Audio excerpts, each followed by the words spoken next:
l'Union soviétique. Éternel opposant des États-Unis durant la guerre froide. C'était la nation la plus vaste au monde. Les témoignages d'apparitions d'ovnis ici comptent par milliers. Mais le régime soviétique était connu pour son culte du secret.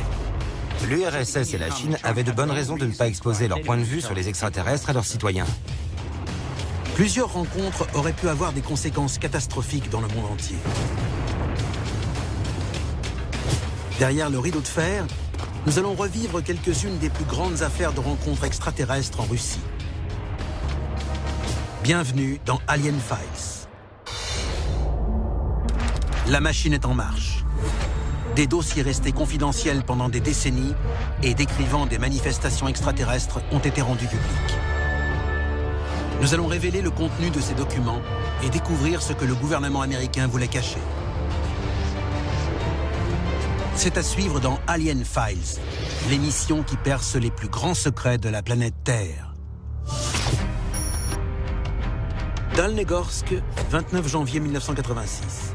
À des milliers de kilomètres de Moscou, cette petite ville minière va être témoin d'un incident qui va attiser la curiosité de toute la communauté ufologique. Des centaines de témoins voient une boule de feu traverser le ciel et s'écraser sur une montagne. Les médias sont informés de cet incident qui se propage très vite au-delà des frontières et va lever le voile sur des décennies de secrets absolus imposés par le pouvoir soviétique sur ce sujet. Dossier déclassifié, le Roswell russe. La foule s'amasse rapidement autour du site du crash. L'objet a creusé un cratère de 3 mètres de diamètre, entouré d'une multitude de petits débris métalliques. Les autorités gouvernementales arrivent sur place et en prélèvent quelques échantillons, immédiatement envoyés entre les mains des meilleurs scientifiques de l'Union soviétique. Leurs analyses sont stupéfiantes. Ces débris métalliques ne ressemblent en rien à ce qui a pu être observé jusque-là. Les débris du crash de l'OVNI ont été analysés par 3 académies soviétiques et 11 instituts de recherche. Il s'agissait d'un type de métal à la structure atomique totalement atypique. Ces matériaux ne reflétaient pas les ondes radar. Certains éléments disparaissaient à la chaleur, tandis que d'autres apparaissaient. Un objet aurait même totalement disparu sous les yeux d'un témoin. Une caractéristique en particulier intrigue les chercheurs. Ces débris ont des propriétés antigravitationnelles, ce qui ne laisse qu'une seule conclusion possible. On peut lire sur un document de la CIA datant de 1989 déclassifié, la conclusion des scientifiques est que l'objet s'étant écrasé est un véhicule spatial extraterrestre construit par des êtres supérieurement intelligents. Un journaliste américain assure avoir réussi à voler certains débris et les avoir ramenés aux États-Unis. George Knapp était le seul journaliste américain à avoir pu se rendre en Russie pour couvrir cette affaire. Il aurait ramené des débris du site du crash. Dès lors, l'affaire est devenue, et reste encore aujourd'hui, le Roswell russe. Ce terme fait référence au célèbre crash d'OVNI près de Roswell, dans le Nouveau-Mexique, en 1947. Une affaire dans un premier temps confirmée par l'armée américaine avant d'être farouchement démentie. C'est cet incident qui a éveillé les consciences à l'ouest de l'existence possible de la vie extraterrestre. Côté est, les soviétiques tentent une approche un peu plus ouverte. En 1967, un groupe d'études des ovnis est formé. Ses dirigeants s'expriment à la télévision pour demander au grand public de leur signaler tout contact avec un ovni ou un extraterrestre. Ils ont été immédiatement débordés de signalements. Mais comme les États-Unis, l'Union soviétique va opérer un brutal volte-face en supprimant le groupe d'études moins d'1 an plus tard, sans aucune explication. Durant les années qui suivirent, les Soviétiques ont maintenu la règle du silence absolu autour de ces affaires. Qu'est-ce que ce groupe a pu découvrir pour forcer le Kremlin à changer subitement d'orientation? Qu'y avait-il à cacher? Les Soviétiques font comme les Américains après Roswell. L'affaire Dalnegorsk est placée sous le sceau du secret. Mais à la fin des années 80, l'Union soviétique adoucit un peu ses méthodes. le nouveau secrétaire du Parti communiste, Mikhail Gorbatchev, offre une nouvelle ère, celle de la glasnost, de l'ouverture. Les gens n'ont plus peur de parler des sujets tabous. À la suite de l'incident de Dalnegorsk, des dossiers passés sous silence ont commencé à filtrer. Certains ont eu des conséquences fatales. Les ressortissants soviétiques ont assisté à maintes reprises à des apparitions d'ovnis. Mais la plupart des rapports les relatant ont été détruits ou perdus. Il existe une affaire pourtant qui est restée gravée dans les esprits. Dossier déclassifié, l'incident du col de Dyatlov. Mont-Oural en 1959. 9 amis entreprennent de partir en randonnée en haute montagne près du col de Dyatlov. Ce sont tous des montagnards très expérimentés. Peu de temps après le début de leur marche, ils sont surpris par une tempête de neige. Les randonneurs n'arriveront jamais à destination. Les recherches sont lancées. Ce que les secouristes vont découvrir va leur glacer le sang. Ils retrouvent une tente déchiquetée, sans personne dedans. En revanche, il reste les effets personnels des randonneurs.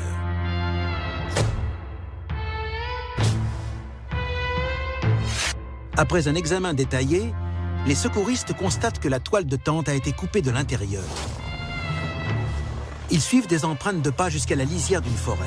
Et là, ils font une découverte macabre. 5 corps, vêtus uniquement de sous-vêtements, sont gelés dans la neige. Tout porte à croire qu'ils essayaient de retourner à leur tente. Selon les autopsies, tous sont morts d'hypothermie. Il semble que le groupe d'amis se soit retrouvé totalement perdu dans le froid intense. Mais les 4 autres corps sont retrouvés des mois plus tard. Et la cause de leur mort vient semer le doute dans le déroulement des faits.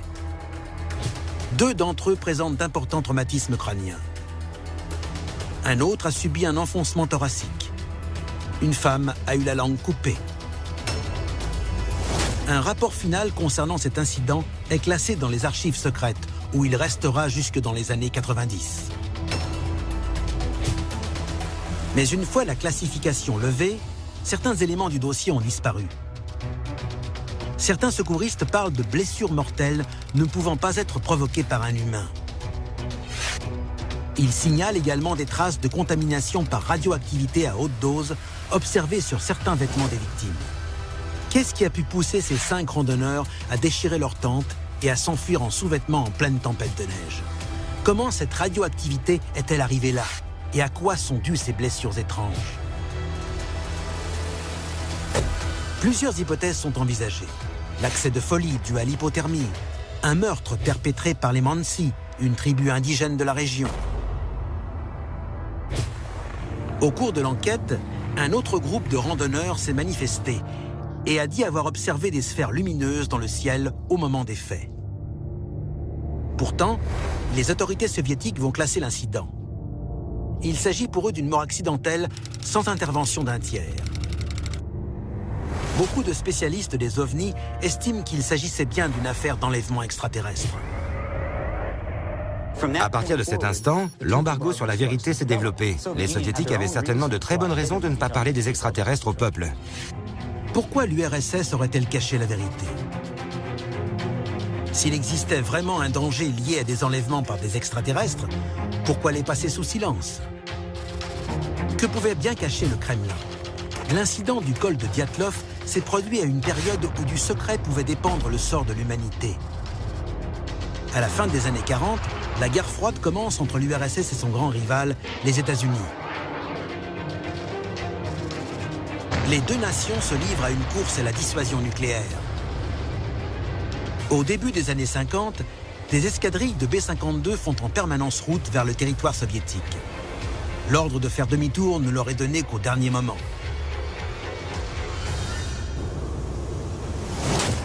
Afin de contrer cette menace, les soviétiques déploient un vaste réseau de radars permettant de détecter toute incursion. Très vite, les écrans affichent autre chose que de simples échos de bombardiers. Des ovnis apparaissent de plus en plus régulièrement près des installations militaires. Ce phénomène va s'amplifier de plus en plus jusqu'à atteindre son paroxysme en 1959. Dossier déclassifié, l'affaire Sverdlovsk. Sverdlovsk, en Ukraine, juin 59. Des radars de l'armée rouge détectent un ovni approchant d'un site nucléaire. Des soldats présents sur la base aperçoivent clairement un appareil de la forme d'une soucoupe en vol stationnaire. Un chasseur tente d'identifier l'aéronef, mais dès son approche, l'ovni s'échappe en suivant une trajectoire en zigzag. Il se met hors de portée de tir à une vitesse sidérante, puis revient à la verticale de la base. Ce face-à-face va durer près de 24 heures avant que l'ovni ne finisse par s'éloigner sans faire demi-tour. Cet incident a été à l'origine d'une crise stratégique qui aurait pu avoir des conséquences terribles. Mais les deux superpuissances sont prêtes à se tendre la main pour conquérir un nouveau territoire. Cette alliance leur permettra peut-être de répondre à la grande question : y a-t-il quelqu'un là-haut ? Comme les États-Unis, l'URSS a dissimulé des centaines d'affaires d'ovnis, y compris celles ayant entraîné la mort ou menacé la survie de l'humanité. Mais au cours des années 60, les deux camps choisissent de se lancer dans une nouvelle conquête.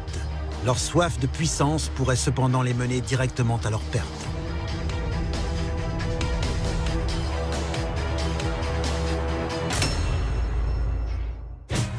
We choose to go to the moon.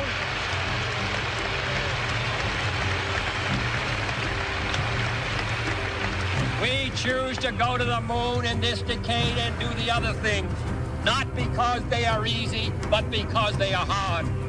Because that goal will serve to organize and measure the best of our energies and skills.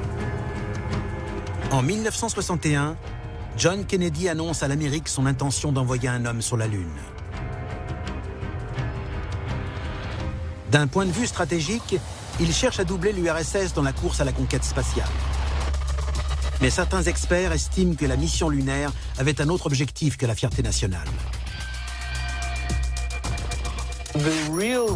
Si John Kennedy a voulu envoyer des hommes sur la Lune, c'est parce qu'il savait qu'une menace terrible planait sur les États-Unis et qu'il devenait urgent de dialoguer avec l'URSS au sujet des ovnis. Depuis le début des années 50, les services de renseignement pensaient qu'il y avait des bases extraterrestres sur la Lune. John Kennedy sait que les Soviétiques ont eux aussi leur dossier secret sur les activités extraterrestres, et même qu'ils détiennent probablement un ovni dans leur base secrète de Kapustin Yar. Mais la CIA cache même au président les informations les plus sensibles. John Kennedy réalise que l'avenir de l'humanité est menacé. Il faut agir vite pour éviter que la Lune tombe entre les mains ennemies, humaines ou autres. Il décide de lancer le programme Apollo et force la CIA à lui communiquer les dossiers concernant les ovnis. Ce qu'il ignore, c'est que Nikita Khrouchtchev, lui aussi, a les mêmes préoccupations et que les deux rivaux s'apprêtent à se tendre la main. Le 12 novembre 1963, le dirigeant soviétique accepte d'unir les forces de l'URSS et des États-Unis pour lancer le programme de mission lunaire. Une partie de cet accord repose sur le partage d'informations classifiées détenues par les deux camps et portant essentiellement sur des observations d'ovnis. 10 jours seulement après la signature de cet accord, l'impensable se produit. John Kennedy est assassiné à Dallas. Moins d'1 an plus tard, Nikita Khrouchtchev quitte le Kremlin. Est-ce une coïncidence ou la conséquence de la volonté de la CIA et du KGB de maintenir le secret autour de l'existence des ovnis? Quelqu'un ou quelque chose aurait-il voulu faire tomber ces deux hommes? Durant les années qui suivirent, les deux nations seront tour à tour confrontées à des situations périlleuses liées à une activité extraterrestre, mais pas dans l'espace. En mars 1967, un ovni apparaît à la verticale de la base d'armement nucléaire de Malmstrom, dans le Montana, rendant son arsenal momentanément inutilisable. C'est le premier d'une longue série d'incidents prenant pour cible des sites nucléaires. L'un d'entre eux va d'ailleurs mettre le monde au bord de la guerre atomique totale. Dossier déclassifié, l'incident d'Usovo. Le 4 octobre 1982, à Usovo, des témoins observent d'étranges lumières dans le ciel, près d'une base de missiles nucléaires. Elles se déplacent d'avant en arrière à une vitesse ahurissante. Tout à coup, les voyants de la salle de contrôle se mettent à s'animer. Dans son rapport, le major Davidovich Kataman déclarera qu'il a observé des illuminations spontanées de tous les écrans. Les codes de lancement des missiles sont mystérieusement entrés. Le compte à rebours commence. Pendant 15 secondes interminables, le personnel du site observe impuissant la fin du monde se profiler.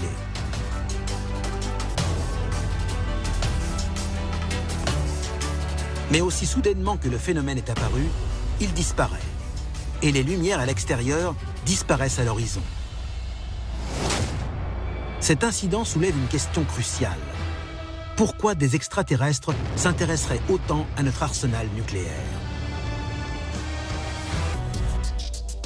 Si l'on en croit certains rapports, des ovnis auraient pu être la cause d'une catastrophe atomique mondiale.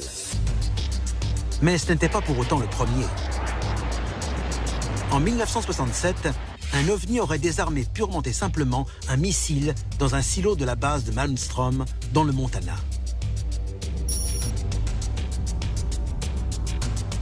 Face à ces démonstrations de puissance, les deux superpuissances semblent désarmées. Ces incursions sur nos sites stratégiques les plus sensibles sont inquiétantes.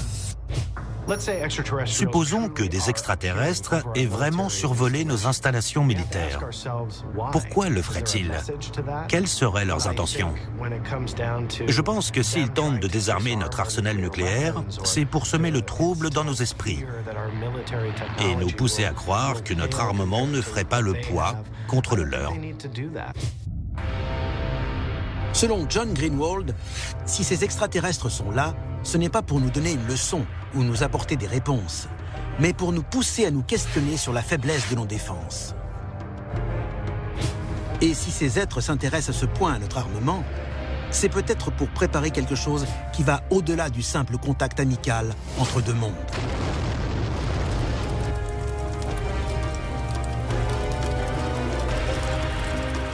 C'était Alien Files, l'émission qui perce les plus grands secrets de la planète Terre.